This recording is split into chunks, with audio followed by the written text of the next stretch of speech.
All right. Anybody have any comments on the, okay, 6:08 meeting is in progress. We have a quorum, so we'll start right down the agenda. Any comments on the minutes that were sent out today? Any I reviewed them. I didn't have any concerns. motion to approve? Motion made. Second. Second. Thanks for your help, Gary. What's that? Thanks for your help. Oh, no problem. Okay, that was Susan Gill. Okay. Anybody have any questions on the financial report that was sent out? Jim, credit for digging that out. I think the Treasury's office is kind of swamped right now with the budget. Well, it stuff. wasn't no, it was town clerk's office is involved somehow, and I'm not sure exactly how, but anyway. But anyway, we- we had a little extra effort here. So any comments on that? Okay, accepted. The item C there under administrative announcements is, if you noticed on the treasury report that Fund 272, that's the fund that we established when we first opened Pocasset Ridge Conservation Area. And the reason, the plan was, because we were going to share all the costs, was to have a slush fund, so to speak, held by the town treasurer. The land trust could donate to it, the nature conservancy could donate to it in equal amounts. And then, you know, when it was all used, we'd all pitch in again. Turned out that it wasn't possible for the nature conservancy to do that. So it really hasn't worked very well. And we've drawn it down to almost zero. We've really had no big issues with, like this last project we did, we figured out a way to do it. Everybody pitched in. So I think we can just cancel that. Maybe they'll transfer the money. There's not much there, so it wouldn't make any difference. So anyone have any objections to that? Cool. Nope. And so TNC just chips money in on a project by project basis? Is that Well, right? as an example, this last thing we did is put that bridge in up at across that stream up on the ridge. And so part of that,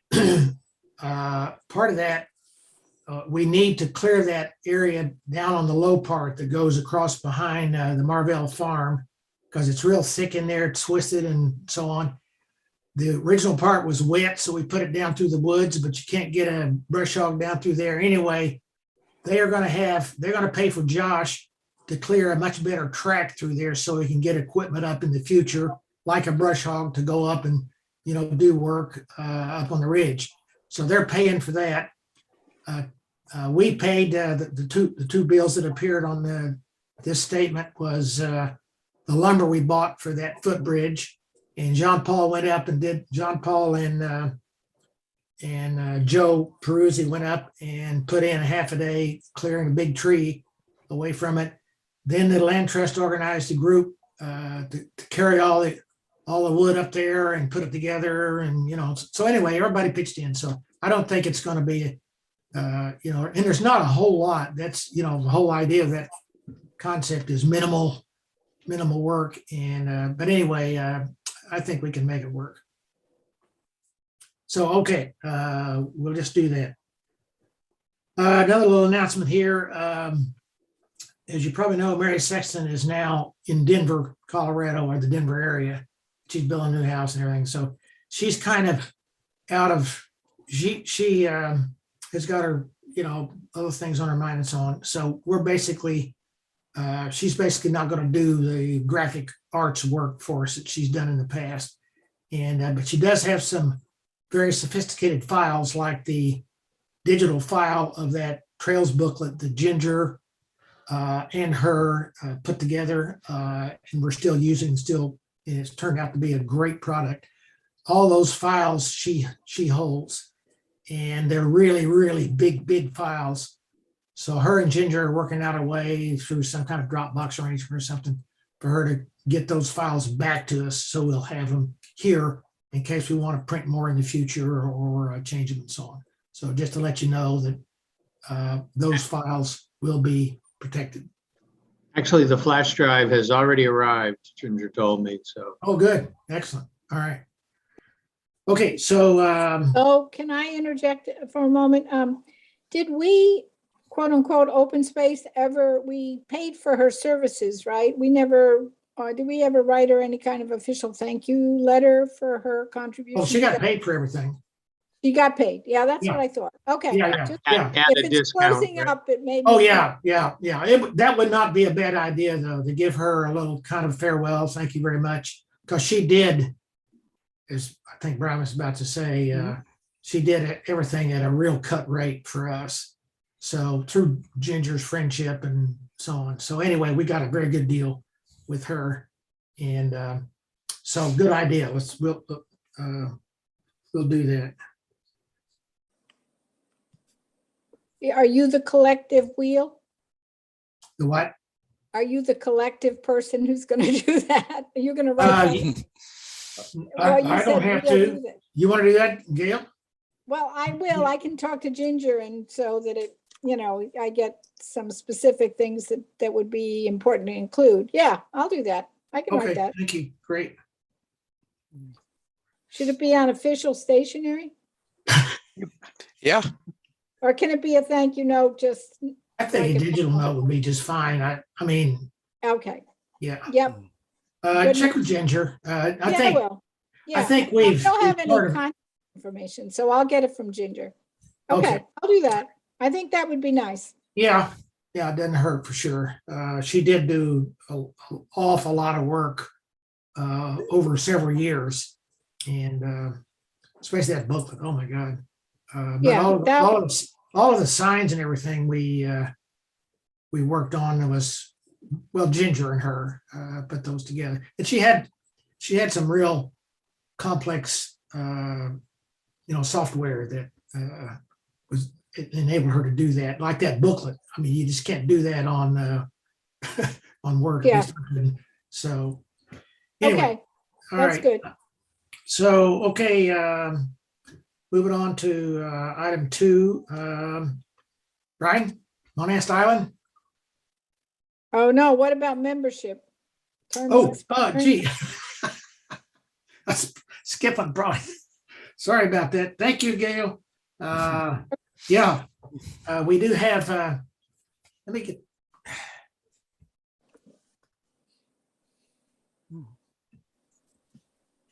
get rid of that sign right up in the middle. We do have several expirations this coming April, yeah, including my own. And let's see, Sean's is up, Brian's is up. Is there one more, Brian? I think there's 4. Anyway, so I will be not asking for a reappointment. I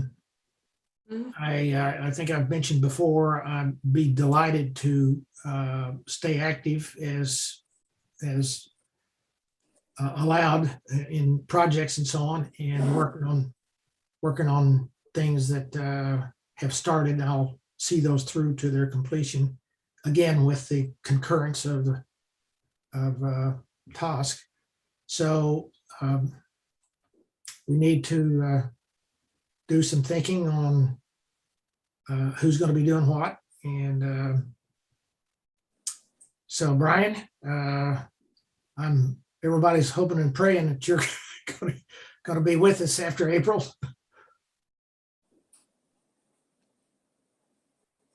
Oop, you're on mute, Brian. Brian, you're muted. He hung up. he's speechless. No, there we go. No, I have a toe kick heater here in the kitchen, which just kicked on, and I know from past Zooming, it causes background noise.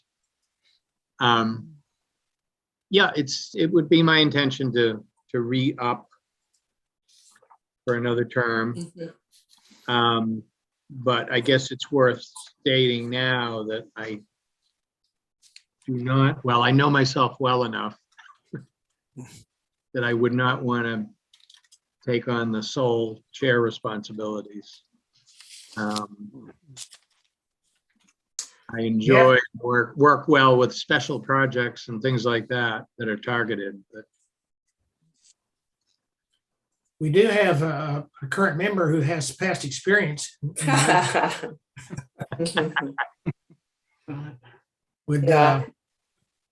would that member be willing to consider Yeah, a co-chair yeah. personship?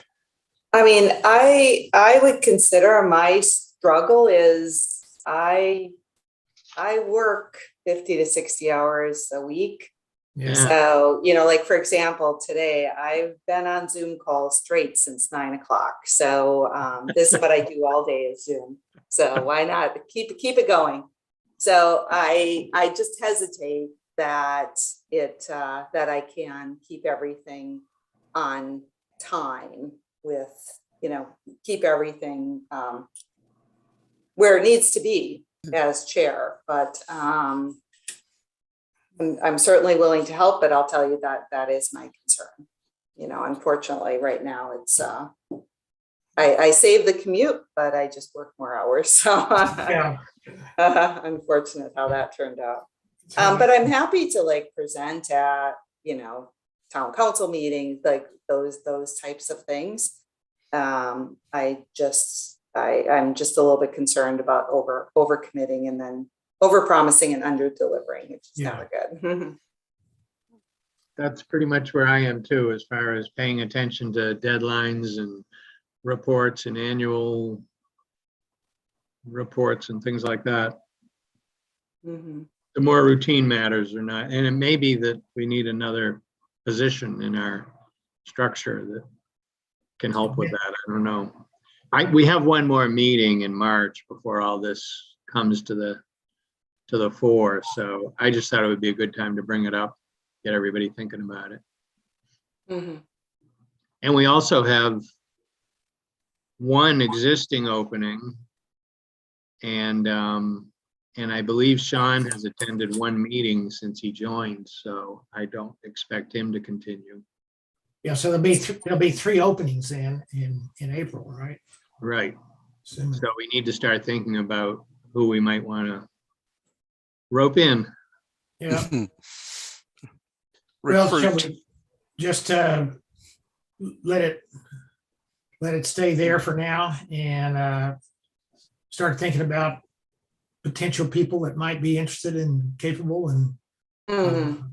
you know, if we had someone to just kind of the administrative details, so Brian would be free to do his extremely valuable work that he's always done.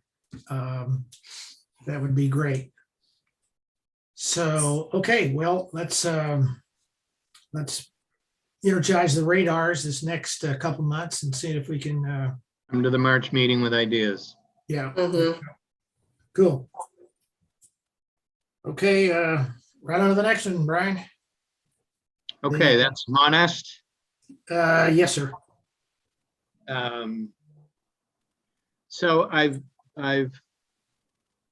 had several communications, and I have in my possession a letter from Rhode Island DEM. Just to back up so that everybody knows. So Tiverton has held the tax title to this property since 1971. And what that means is they have a piece of the ownership. But in order to get full ownership, you need to go through a foreclosure process in the court.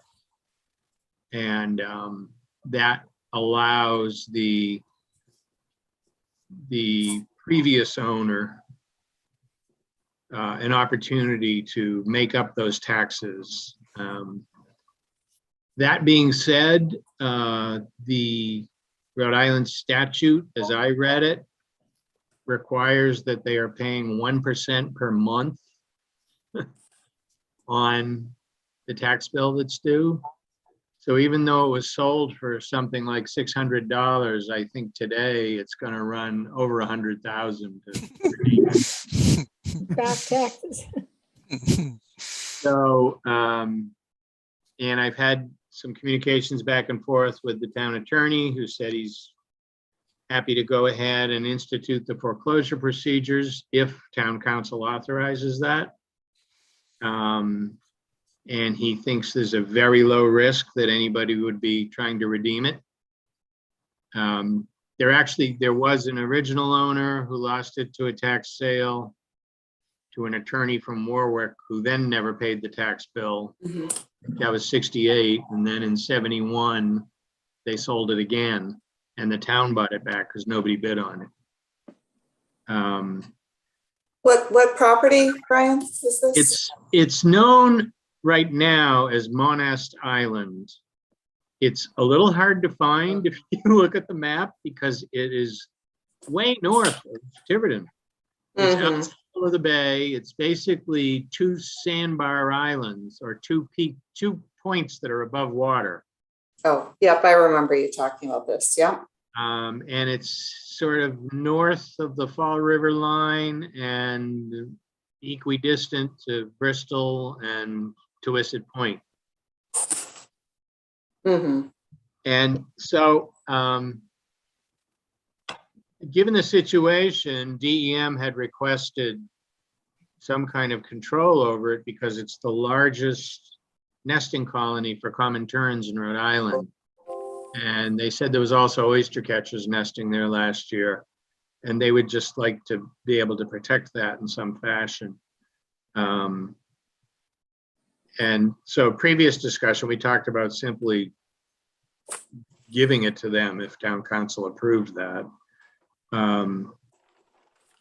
And so in speaking with DEM, they asked that they offered to reimburse the town for the legal expenses of going through the foreclosure process, with the understanding that they would get complete, clear title to it in the end.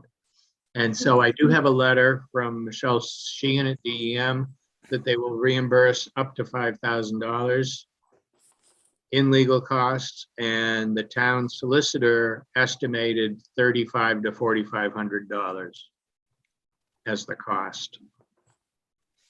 So if you all agree and think that's a good idea, then we can bring that to town council at the next meeting and ask for their endorsement of moving forward with that foreclosure. I see no reason not to. Yeah, that's No, not at all. excellent. Brian, you have it down as Monast Sparrow Island. I thought it used to be called Spar Island.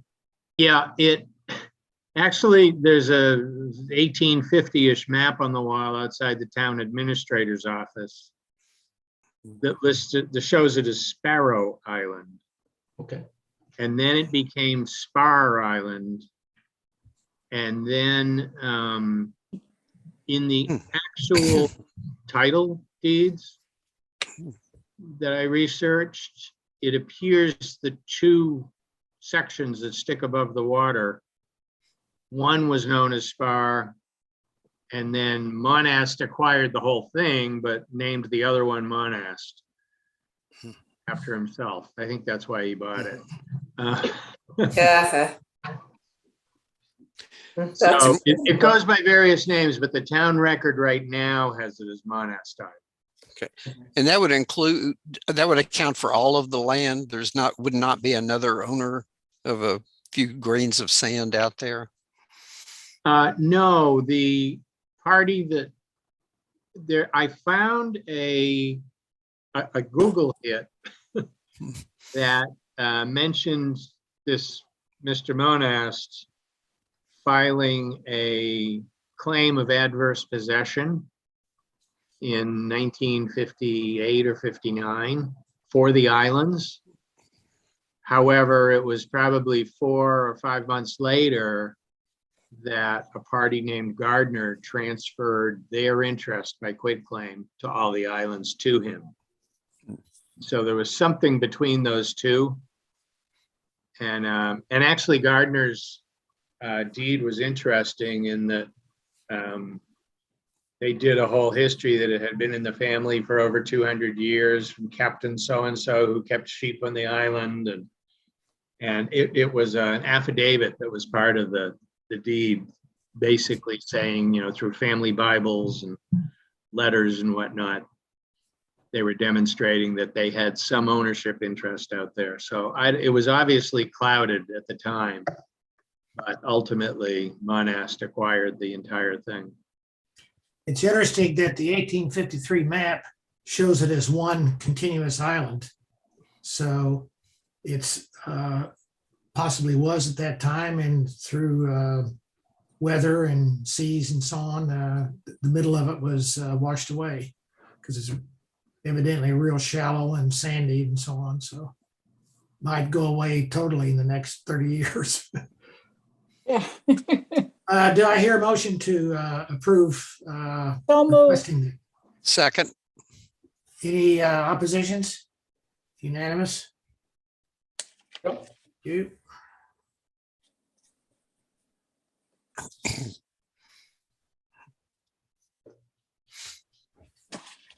Okay.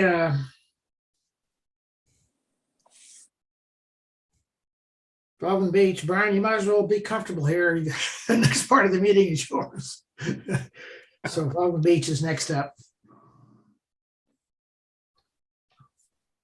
Yeah, the next two items. Are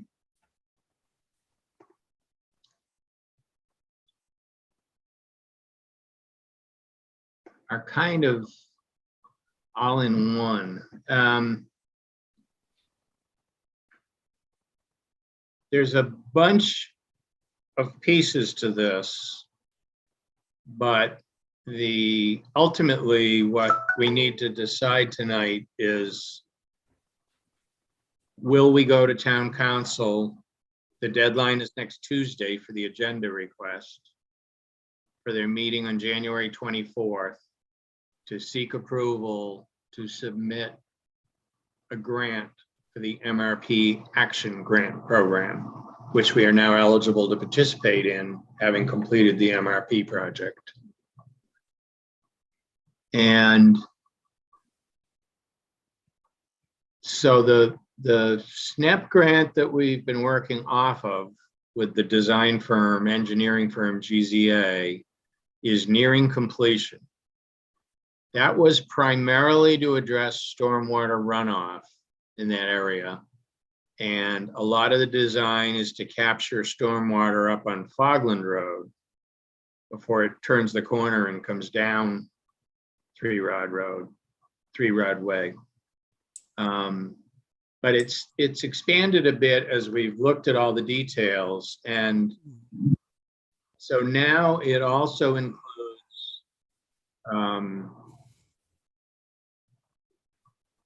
collapsing the berms around the skating pond, perhaps not 100% of them, but a significant amount of those berms into that skating pond area and grubbing out the Phragmites to at least knock it down once.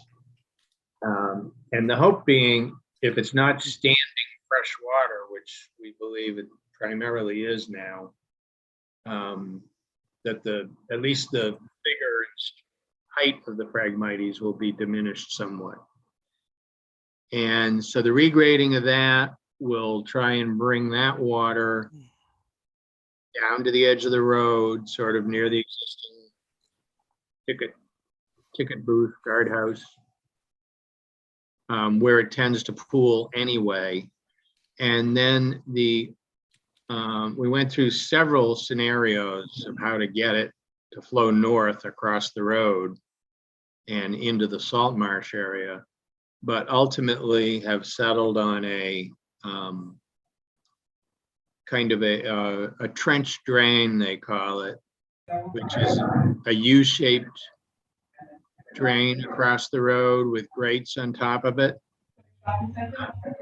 It seemed like that was the best solution as far as, initially they had 2 6-inch culverts that carried way out into the salt marsh. That looked like a maintenance nightmare. And so, I signed him up. I signed him up on the island. oh, is somebody there? I'm hearing somebody, but I don't know what. Yeah, I don't know who No. that is. You might be hearing my wife. She's got a Zoom meeting in the other room. Oh, okay.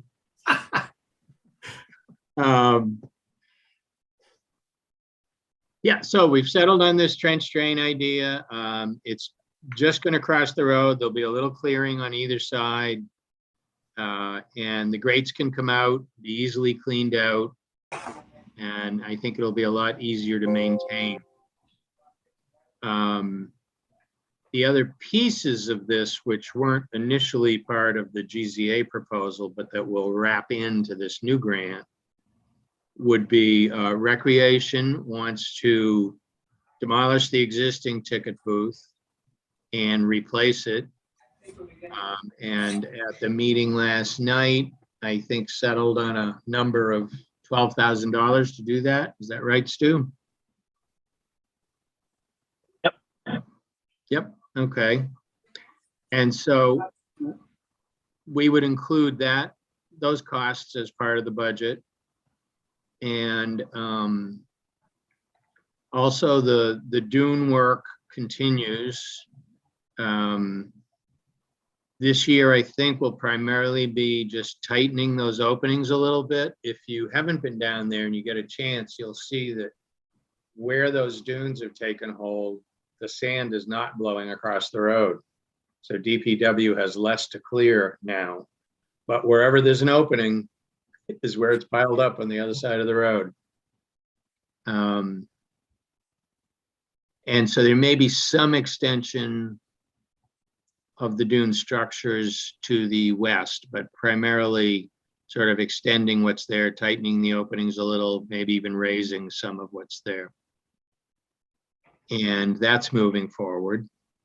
The other piece, and these will all be important in a minute when I talk about the budget, is Wenley Ferguson from Save the Bay has applied for a habitat restoration trust fund grant. That's actually for 3 marsh wetland restoration projects, one of which is the marsh at Fogland. And that is, she's earmarked that at about $14,000. We'll take care of about 7 acres of marsh. And that's basically going to be creating runnels, as she calls them, to try and drain the fresh water that's standing on the marsh off and let it return to a more healthy tidal, which she's done some of that work up on Sippo as well. Yes. Pretty fascinating work that she's doing there. It's both, work and research on figuring out exactly how to make, the marshes more resilient. Yeah, and let me see if I can share her report. I'm just going to hit share screen here.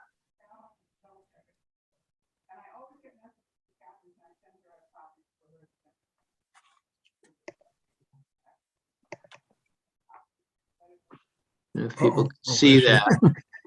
Yeah. So this was her pre-proposal, and now she's been invited to submit the full proposal.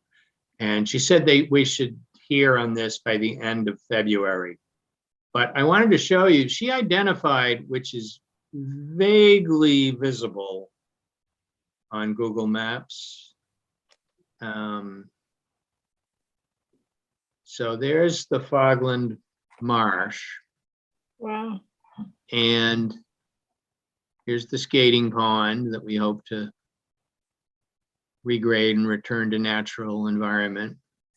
But there is a starting somewhere about over here, there's remains of an old roadway.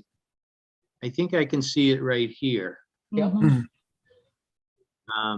That runs across, not unlike this road, and was closed off a number of years ago. But that is a source of standing water, and there it is. Completely different. Yeah. So it's not the high marsh vegetation that's surrounding it, which is what it should be. So this is where she wants to try and drain the water off. It's a pretty striking photo. Sure. There is.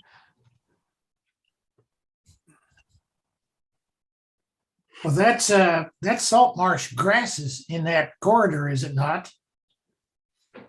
Yeah, that's low marsh habitat. Right.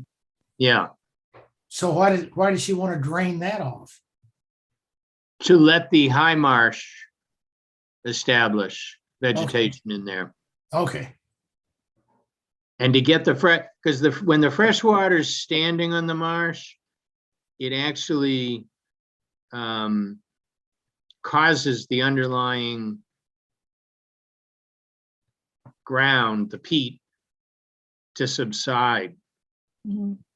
And so that's been part of the effort across the state, is to restore the natural hydrology of a salt marsh. good. And then they're also planning for marsh migration eventually, so. Yeah.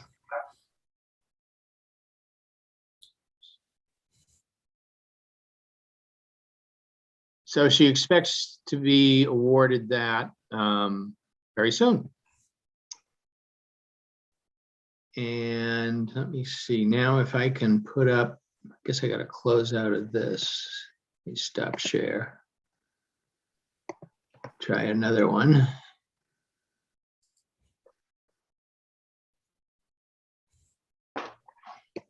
So, oops, that's not it.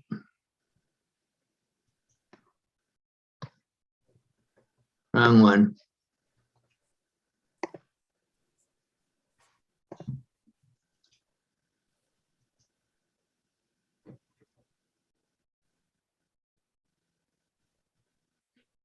Oh, I guess I don't have it open.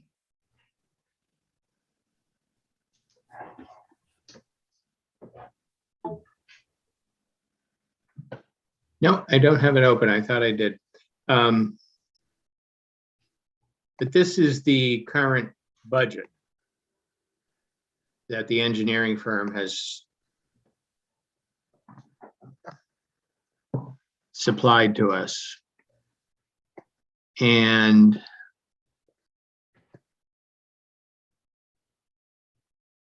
a number of the things that are highlighted in yellow are the things that we may be undertaking with in-kind services, primarily DPW. But the total, you can see, for the implementation phase of the project is $229,000.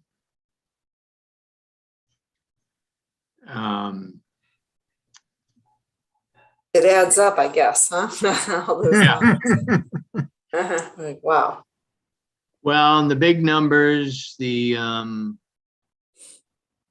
right here, clear and grub the skating pond area, the berm removal along the skating pond area. So that was significant. But we saved, initially they were going to raise a section of the road with the culvert, and we eliminated that. So that was a $20,000 savings, probably just a wash with buying the trench drain and installing that instead. And then this, the BMPs, this 15,000, that's primarily the retention areas at the top up on Fogland Road.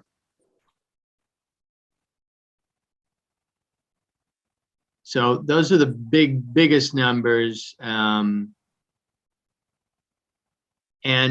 the grant requires 25% match.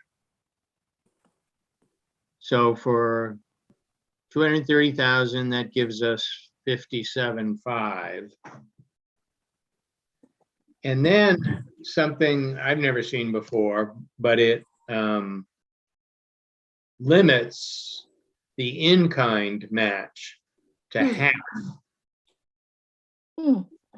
So that means that we need to come up with, assuming all these numbers stay exactly the same, 28,750 in cash. I spoke to the people at the infrastructure bank, and if we buy materials, that will likely count. For instance, there's where is it? There's an item on here for, here it is, straw wattles for Yeah. $8,000. Snow fence. Well, that's not part of the yellow. And I discussed that with Rick at DPW, and he said, well, yeah, 8,000, but he said the labor for that's about $200, and the rest of it's buying the straw wattles. Mm. So there may be some expenses incurred in materials. Now, is that ticket booth demolition? Is that something that DPW can do? Yes. And yep, and that's highlighted. Now the new wooden one is highlighted. The engineers did that, but that's not going to be the case. And I think they seriously underestimated the cost there. And as I said, discussion at Recreation, they would like to use a number of 12,000 there. But it also, I think I'm correct in saying, Stu, that the feeling was you could probably cover about 6,000 of that cost out of existing funds. Yeah, within our existing budget, there is, I think, probably up to about $6,000 that can be applied towards that part of the project. Okay. So the reason all those pieces become important, if Save the Bay gets a $14,000 grant, Recreation can come up with 6,000, that gets us a lot closer to the approximately 30,000 cash that we would need to come up with. And early on in all this discussion, Chris Cotta had suggested that there may be some federal funds that are coming to Tiverton that could be devoted towards this. I haven't had that follow-up conversation because all these numbers are just come together in the last few days. So that's a possibility as well. But tonight we need to decide to go forward to town council for their approval to apply for the grant. And I'd suggest, if you're comfortable with it at this point, with a grant request not to exceed 250,000, because obviously some adjustments need to be made in here. Hopefully it won't be over 230.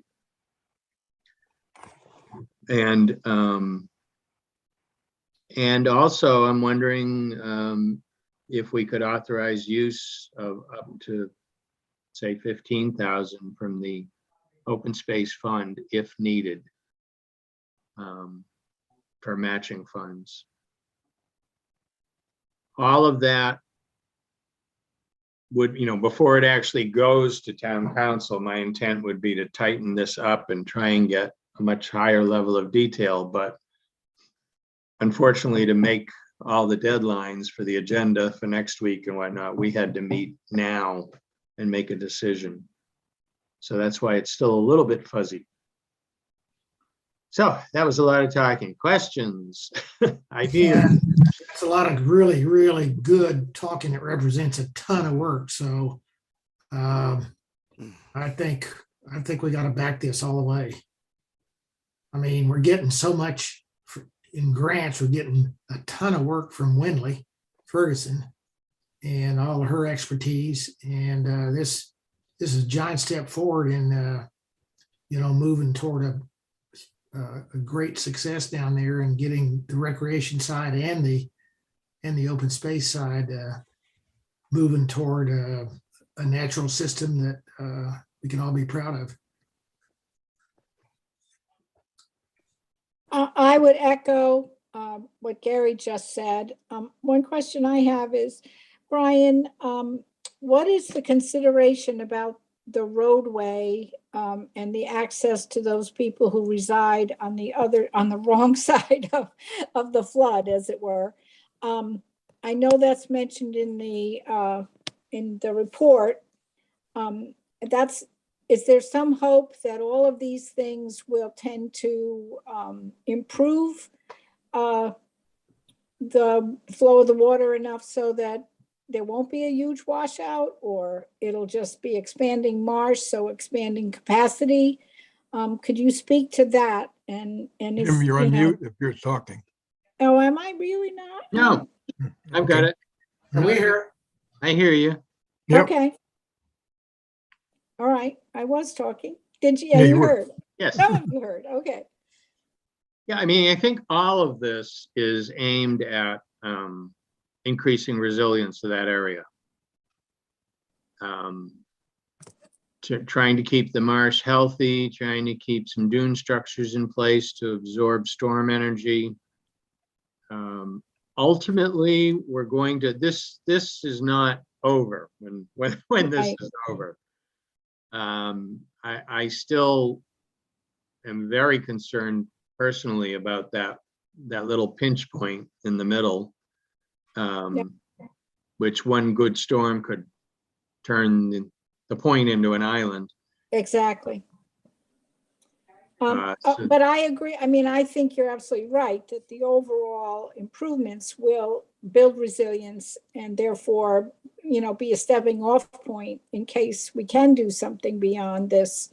And when we do have to do something beyond this, if you do nothing, you have a worsening situation, and it's only going to continue to be a pressure point for flow of water. And so I think this is an excellent plan, and I support it. I agree Borrows with us some time. Yes, it's no time like the present to do this. For But I instance, was not it's been- sure about the road and how, how that gets, what the engineers are thinking as they're talking about, the other aspects of improving the marsh and drainage and so on, that road is still a dip.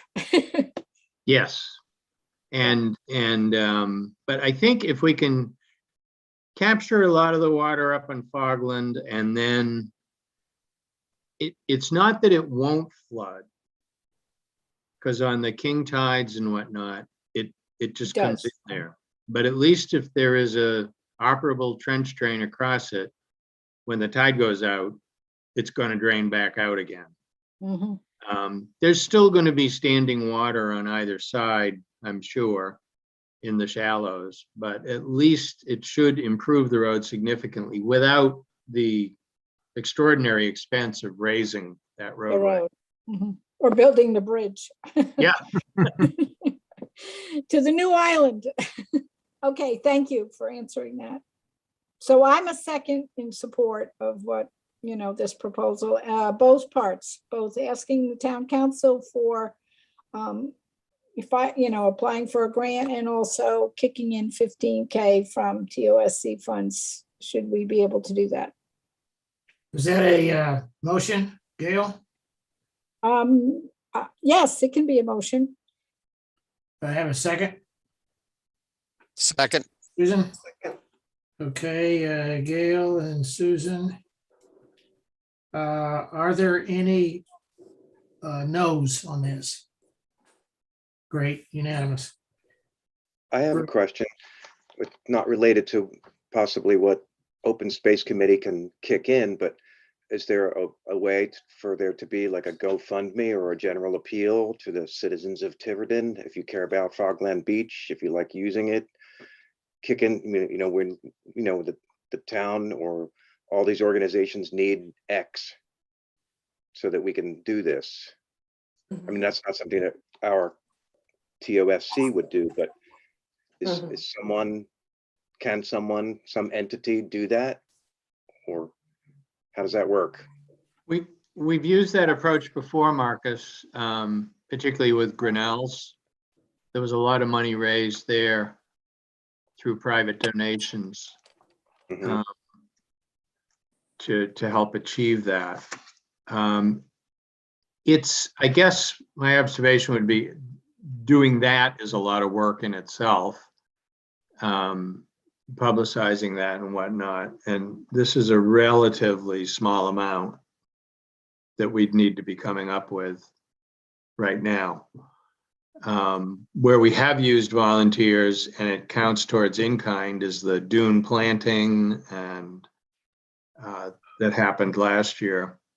We had about 40 people down there planting beach grass in March and April. Got it. Okay, just I know the Land Trust just did that too with a project that they had, but they had to raise $350,000.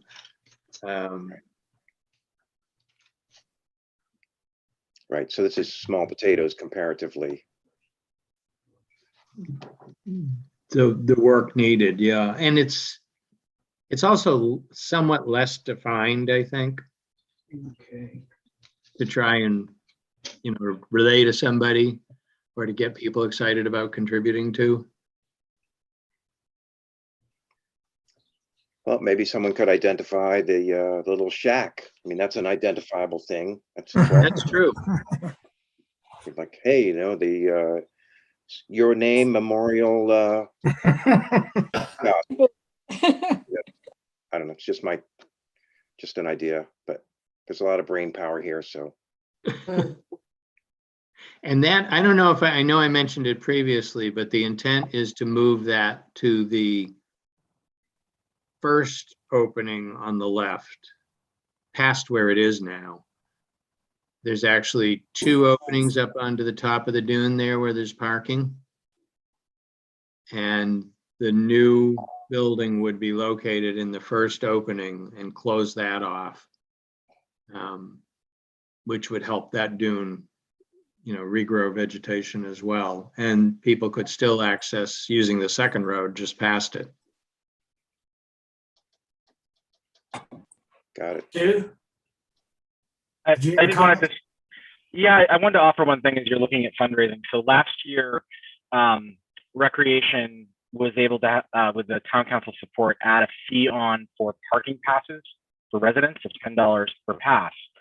That generated, I think, somewhere between $16,000 and $17,000. And the one it goes into the general fund, but I bring this up because the most common piece of feedback that I heard from residents was that they would be more in support of it if it was going to go back to the beach. And so I think if you're looking for funding within the town council, it is money that is associated with beaches. And so I think it is a fair request on behalf of Open Space to say, look, we are seeking funds that have been generated through this avenue to support the beaches. And it is not a recurring fee, it is a one-time fee. So the town treasurer will have that information for you if you want, and I'm also happy to help procure it. But I would leverage that data point because it is general funds for the town, but I think you'll get a lot of sympathy for it going in this direction. Yeah, and that certainly targets the people that appreciate it down there and that are using the facility. So It makes sense because everyone loves the beach, and everyone in Tiverton, I think, loves Fogland Beach in particular. So that's good. That's a good method. Well, and we also proposed trying to set up a restricted fund for revenue beyond a certain amount from recreation, from the police department, from the fire department, and entities that do generate some revenue for the town. into a way that would be restricted and still the town council would have control. And they chose not to vote on it for a number of reasons, which I understand. But I do feel like there's still the opportunity to apply some pressure to use some of the additional revenue that is being generated for activities and capital expenditures like this. Good. And following this meeting, the next call will be to Chris Carter about those federal dollars he's got falling out of his pocket.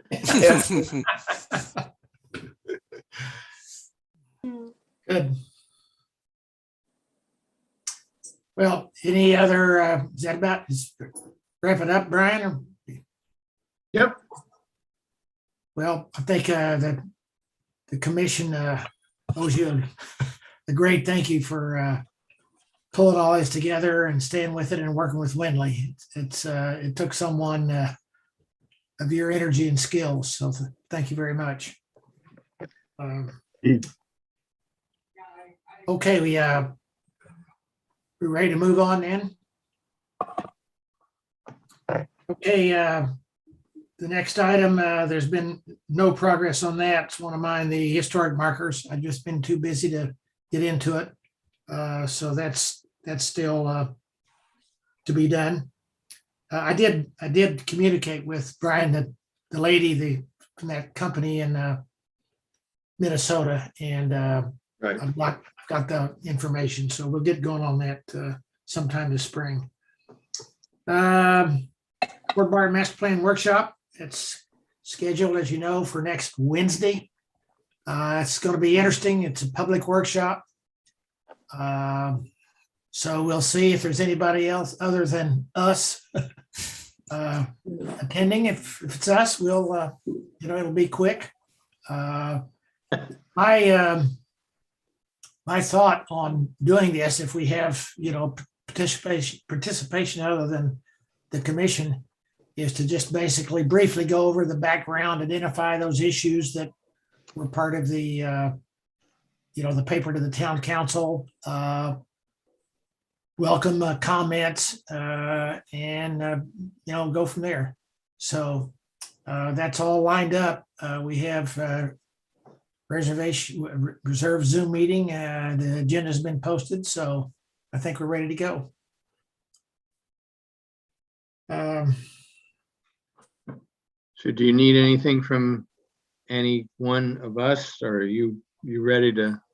Oh, I'm comfortable. I hope you Yeah. all can be there to sort of participate and give your own thoughts. We've talked about it an awful lot, and you all have seen the existing conditions report. So as far as I'm I concerned, think I'm we've ready. established the goals pretty well, so.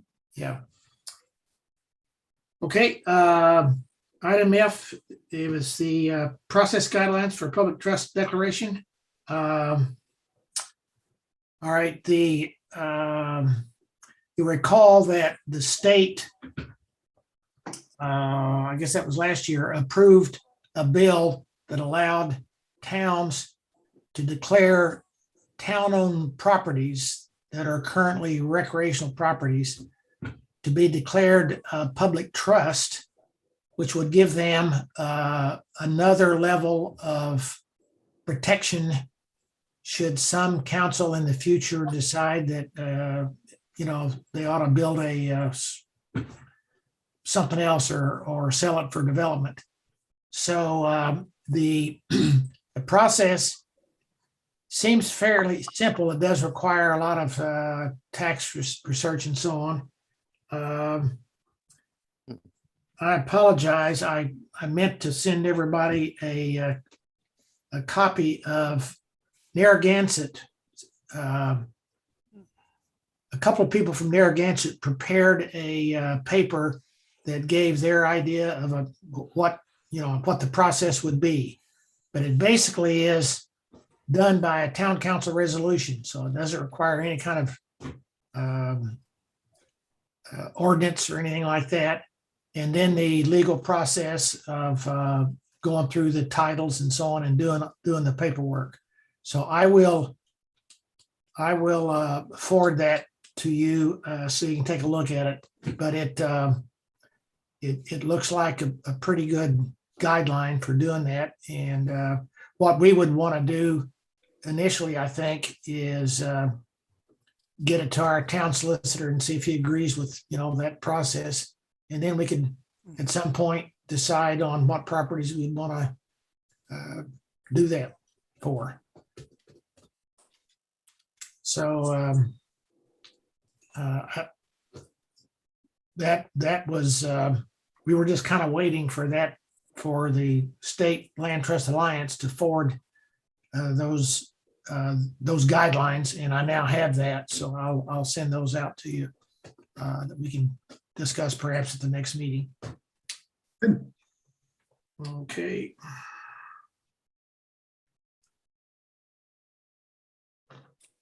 Okay, Brian, the Recreation Liaison update. Is there anything to add on that? We talked about the guardhouse. Let's see, at the meeting last night, the ordinance change for the fires on the beach was passed. But they've delayed presenting that to town council, which is going to require a public hearing. And I'm not sure, Stu, the other ones were not voted on. Am I remembering that correctly? We had previously approved a modification toward the end of 2021 to restrict the time frame on beaches to just Tiverton residents from 4 p.m. to 10 p.m. And that will also need to go in front of the town council. Okay. And so in the past, we just had a lot of ordinances that we were trying to solve simultaneously. So kind of broke it down to one at a time, reviewing each one right now. I thought it was very interesting that I don't know if it was you or somebody else mentioned that Little Compton did the same thing, and the problems that they experienced at South Shore Beach in the past dropped off to almost nothing after that 4 p.m. deadline for out of towners was implemented. Yeah, that was what what Jim Farrell, their beach manager, had relayed to me. Thought it was interesting too. And so that all, just to remind open space, that also includes the conservation area. So has an ordinance draft been prepared? The ordinance, Yes. a change to the ordinance? yes, We have not seen that. I don't know if I forwarded that or I've not seen it. just spoke to it. Okay. Maybe Stu, if you have final copies of both of those. Mm-hmm. Yep, I can send them to you right now if you want. Yeah, just email, be fine. Okay, I'll send them out to everyone. And that's going to be at some future public hearing. I would imagine probably either late February or March, somewhere in there. Recreation's going to have a lot of sort of pre-season business to put in front of us. Would that ordinance about fires apply to the conservation area or just the beach? Right now, it reads beaches in Tiverton. Okay. And the control point in the process is that it requires permission from the Recreation Commission. And supplying, it's not just go out and build a campfire on the beach. They're going to have fire rings that contain it, and you have to use those. And I did express some concern that it said beaches and not just Fogland Beach, which I still would prefer to see. But they decided to keep it as beaches at the meeting. So, because I also thought of High Hill Beach, which we manage in a very densely built neighborhood and surrounded by brush, basically. I can see that really going over well down there. Yeah, we could solve a lot of problems. Well, the other thing is, if it's anywhere near the Phragmites in the wintertime, then It'll go. I think a fire could be a disaster in the making. Just as a point of clarification, I think to what Brian said, we only approved it with the notion that fires have to be within the fire pits and during the Right. season in which recreation would allow for it. And so we're only looking at it during the summer duration. We're Okay. not looking at extending it year round. Because Yeah, we right. shared a lot of the same concerns you had. Memorial Day to Labor Day, yeah. I think, That's all. I think, And the fire Generic chief, term. it's worth just sharing, the fire chief's been attending all those meetings as well. I'd also think very carefully about just using a generic term, beaches. Because that, I mean, that opens up all kinds of misinterpretation. I mean, it's got to be a town beach, right? And it's got to be a beach managed by the Recreation Commission. No? It does state, so in the ordinance, the first line is the following rules apply to town recreation, conservation, and open space areas. And then make sure I'm looking at the, oh no, sorry, I'm looking at the wrong one. Yep. The recreational fires are allowed on town beaches provided that the following guidelines are met. And then within it, the guidelines specifically call out first that you need a permit to be able to do it. So there's no open opportunity. Yeah. So we did try to put some restrictions on it. That combined with the new security system that's getting installed in down at Fogland should help as well to monitor it. So Chief Jones has been in the loop on this as well. Cool. Good. Well, we'll People don't read things. People be happy don't to read. It's review true. the specifics in the Sure, ordinance. just show Choose up not with to. a lighter Yeah. and a pile of wood. Stu, could you provide us with an update? Was it just being considered, or where is it in the process? I heard that there was discussion about overnight recreational vehicles at Fogland. Yeah, so it was a discussion topic that came up, and there were some modifications to the ordinances that we looked at. Again, in speaking with Little Compton, I think there are pluses and minuses to it. To be honest, I don't foresee it being something that comes down the pike in the near term. There's a lot of logistical challenges to work out, but if it were to proceed, essentially what would occur is there would be no more than probably 4 spots for RVs that would be monitored by permit. We wouldn't do any electrical hookups or modifications to the beach. I don't think that's the kind of setup we would be looking for. But it's not something that's on the docket, I think, for 2022.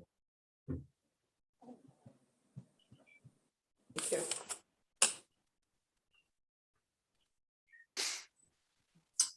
Okay. Anything else on the recreation liaison? No, that's all I can think of. Great. Thanks for that information, Stu. Appreciate it.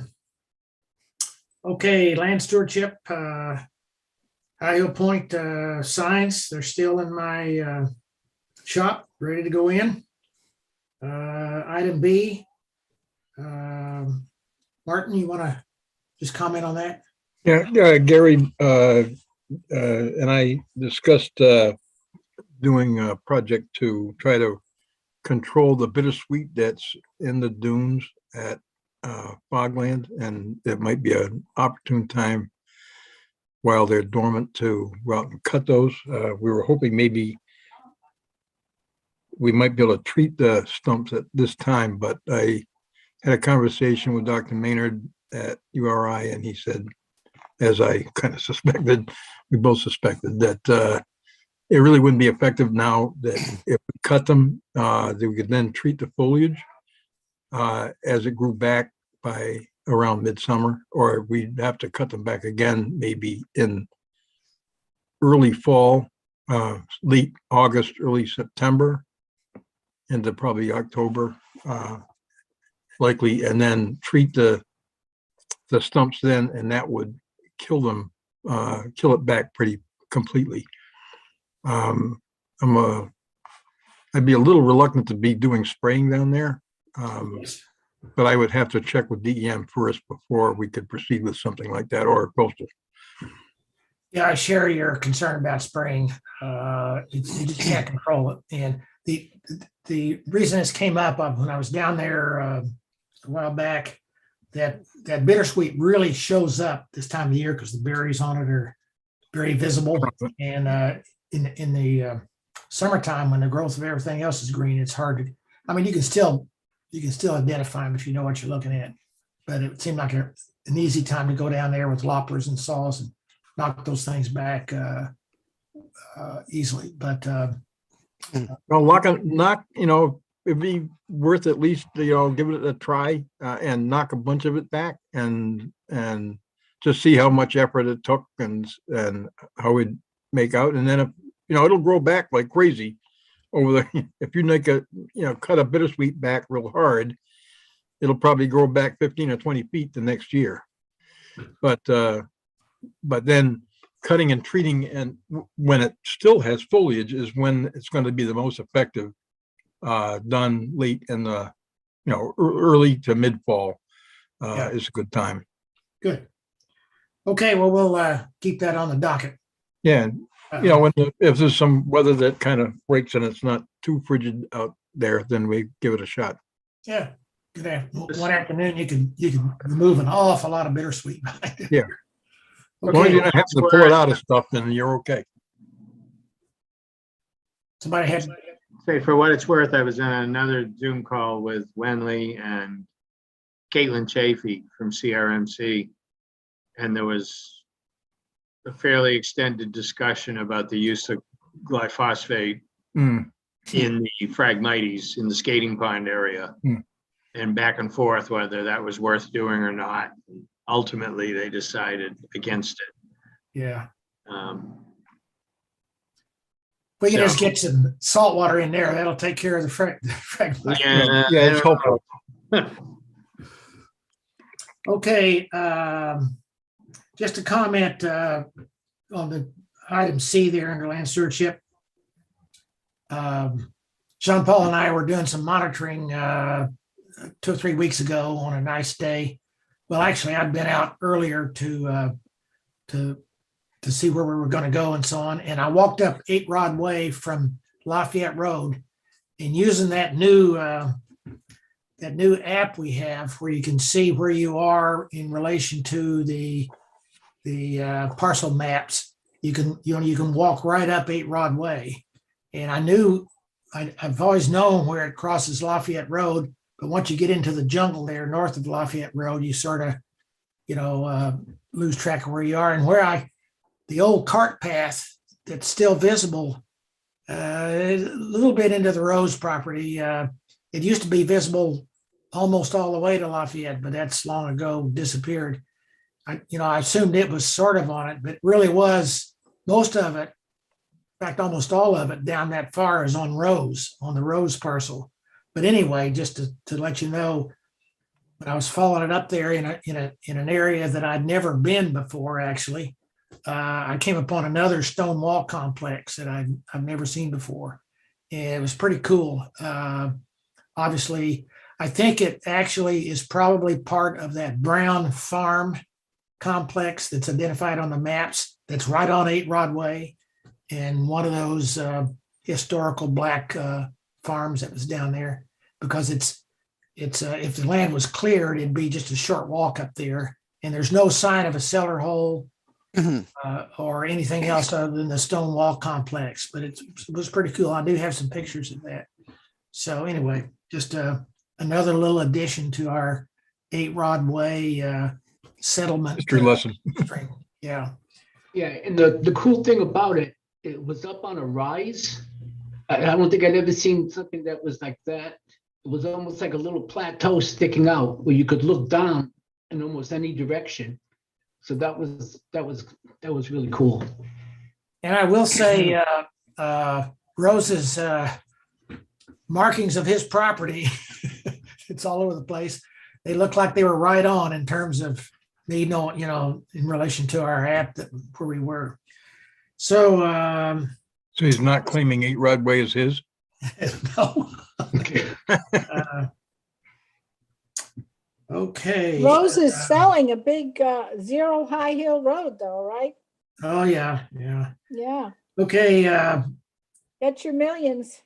Jane, Brian, you want to, anything else about the closing the cul-de-sac? Want to update on that? Down at Fogland again?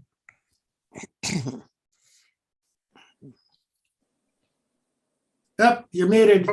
You mute. Can't hear you. I said, no real update other than I know there's been some informal discussions before, and I thought maybe it was time to put it on the agenda and look at that more formally. And just to be clear, it's closing it to vehicles, Oh, my yeah. understanding of what's been discussed, not closing it. So that it would still be pedestrian access. I know at 2 or 3 meetings ago, when the fire chief was present at a recreation meeting, I mentioned it, and he seemed to be strongly in favor of it, saying that the vehicles and parking out there, it's a difficult road to get any emergency vehicle out anyway. And then vehicles create more issues out there. And he's had arguments with people of where they should be parked or shouldn't be parked. So he thought it would be less headaches. I did place a call to the police chief. I have not heard back yet. See if he had any input on that. The only other sort of factoid that goes with all of that is that the right where you come off of the paved road and start down there, there's actually a little short spur to the right, even though the main road goes to the left. And Wenley said she was down there at a flood tide a week or so ago, and the tide had clearly came in on that little spur, so that the road was actually being flooded by salt water rather than fresh water at that point. So that would argue for trying to build up that area to prevent that from happening. But, oh, and the other thing is I was told, and I don't have any proof or background, that conservation actually, when they were managing it, closed it. I thought Martin might remember that. I thought that it was open space did it, and then we had pushback from lots of different sources, and that's why we ended up with the 3-part subcommittee or whatever you call it. That we worked out so that we came to decisions about that space before the ordinance was rewritten together, and kind of avoided some of the acrimony that the original idea of closing it off elicited. But I think there's a justifiable ecological reason to close it too. Well, and it would be, as this entire project down there will go for CRMC permitting, it would be an opportune time to include that if we do want to do it. Rick Rogers reminded me that they had placed a couple of concrete blocks at where the strip is very, very narrow, where you can walk across to the north side as well. And they put a couple of concrete blocks there, and CRMC said that their permission to maintain the area did not include placing concrete, and they had to take them out. Wow. Those were just to make a staggered opening, so it wasn't a clear shot to the wind. Infinite wisdom there. Well, yeah, that Sounds does like kind of CRMC. suggest the wisdom of CRMC. Well, Many that's what I cases. mean. Oh, my gosh. All right. Do you need an executive session, Brian? No, but so is there any, so what's people's opinion or idea, or do you want to? I support closing it off. Oh, yeah. I thought that was. I think the thing to do might be to simply put that in a letter to the town administrator Yeah. and see how he wants to handle that. Mhm.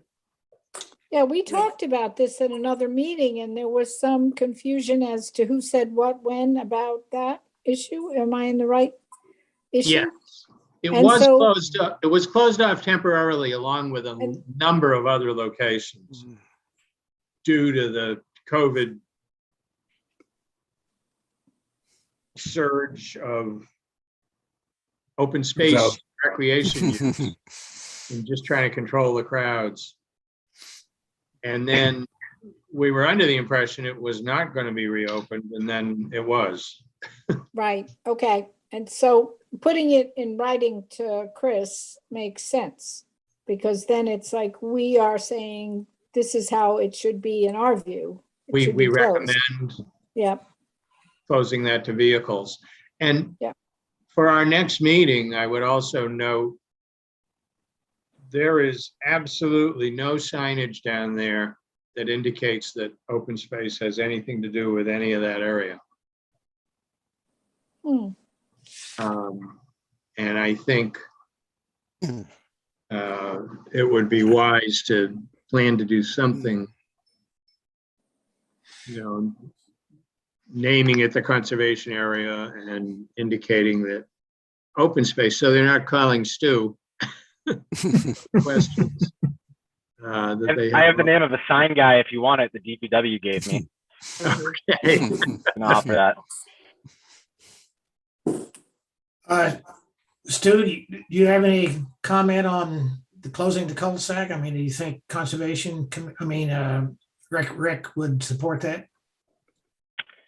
Yeah, I mean, I think we're open to it. I think Brian has very kindly come to our last few meetings and we have discussed it a little bit. I don't think there's any objection from recreation standpoint. We all feel as long as individuals can still access it from a car standpoint, there is other places that folks can park. And hearing the fire chief be able to weigh in on the emergency vehicles aspect of it was important, but I don't think there's any objections from recreation standpoint. Thank you.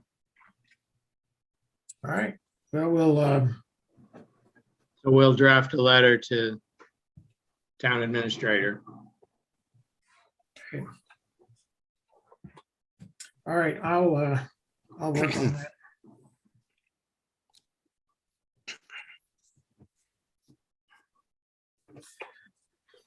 Okay, anything else?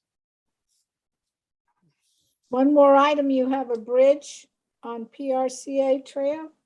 Oh, yeah, I'm just going to report, actually, we talked about that up in the announcements. So that was That's done. It was okay. a nice project and worked out well. So I think that's kind of a model for how we'll be doing stuff in the future without a slush fund. I mean, we always work together anyway. Right. And the Nature Conservancy had some legal issues with, doing that way. Oh, So- right. Okay, that's when I was having technical difficulties with my. Okay. So I'm sorry to say, I didn't hear that incomplete. All righty. Well, good. Stu, thanks for sitting in and providing us Rick's side of perspective. So, Before we go away, I would like to give a huge shout out to you, Stu, and to your group that did the revamping of the playground at the town farm. Oh, yeah. I have a 9-year-old grandson, and he was in heaven. He could not get enough of it. He ran from one place to another, and we all rode the zip line, whether we're the right weight or not. First zip line ride of my life. But it's just wonderfully conceived and executed. And from a 9-year-old's point of view and his grandparent and parents, it was just a wonderful hour and a half we spent there, during the holiday break. So thank you from the I'll Lawrence second that crew. because Yes. our 3 and 5-year-old granddaughters had a blast there too this summer. And it was just fabulously well done. And they enjoyed every single piece of equipment that was there. Hey, Thank you. man, I'm heading down there tomorrow. It's Uh-huh. so much fun to ride a zip line. I will tell you, you are not the first person to mention riding the zip line, and I think it would be very unfortunate if both parents and grandparents did not take advantage of completely destroying their grandchildren in a race on the zip line. I think that's an important thing. We So- had such a race, so I agree. Well, Brian, I will actually I'll send you the DEM update that we passed along to them for that project, because we have 2 more phases in our project for the pickleball court and an outdoor fitness space, and it's going to be quite remarkable when it's all done. But yeah, thank you very much for the kind words. We're really pleased with how it came out. Well deserved, well deserved. We thank you. Hey, forgive my ignorance, but where is this? At It's Town Farm. Town Next to Farm? the Town landfill Farm, entrance. You know, Okay, before you get to the entrance of the dump. okay, Yeah. near where the baseball field is, right? That's right. Yes. Yeah, yeah. beyond- Right there, the beyond- parking area, beyond that parking area there, around that north baseball field. Or ball field. Yeah, north thank end you. of the town farm recreation area. And it's just a delight. It really is. Yeah, the slide is about 35 feet high, so it's hard to miss. Down there, Gary, we'll get on the zip line. There you go. Mm. I'll tell you, you're missing out if you don't. Somebody's gonna call for one from High Hill Point there in Weetamoo one of these days. So you can go all the way over to the town farm on it probably. Yeah, right. Okay, if there's no other comments, I'd hear a motion to adjourn. I so move. Okay, second. Okay, any opposed?